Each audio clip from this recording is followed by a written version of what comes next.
আমার এবং আপনাকে আল্লাহ সুবহানাহু ওয়া তাআলার সৃষ্টিকর্তার পিছনে, সৃষ্টি করার পিছনে একটাই উদ্দেশ্য, যে আমরা 24 ঘন্টা আল্লাহ সুবহানাহু ওয়া তাআলাকে স্মরণ করব, তার জিকির করব, তার জন্য সালাত আদায় করব, তার ইবাদত করব।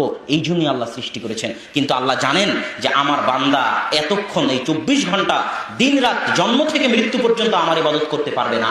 এটা আল্লাহ জানেন।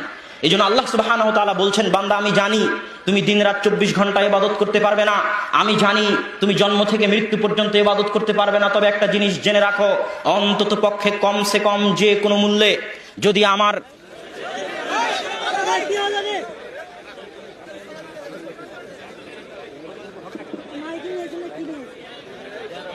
যে কোনো মূল্যে যদি আমার দেওয়া অক্সিজেনকে হালাল করতে চাও, যদি আমার দেওয়া সূর্যের আলোকে হালাল করতে চাও, যদি আমার জমিনে বসে থাকাকে হালাল বানাতে চাও, যে তুমি যে আমার জমিনে বসে আছো এটা তোমার জন্য হালাল বসে থাকা, আমার দেওয়া অক্সিজেন গ্রহণ করাকে হালাল বানাতে চাও, আমার দেওয়া আসমানের ছায়াকে হালাল বানাতে চাও, আমার দেওয়া জীবনকে, আমার দেওয়া হায়াতকে, চক্ষুকে যদি হালাল বানাতে চাও, তাহলে অন্তত পক্ষে আমি জানি তুমি 24 ঘন্টা পারবে না, আমি জানি তুমি জন্ম থেকে মৃত্যু পারবে না, কিন্তু অন্তত পক্ষে দিনে 5 বার যে কোনো মূল্যে আমাকে স্মরণ করতেই হবে।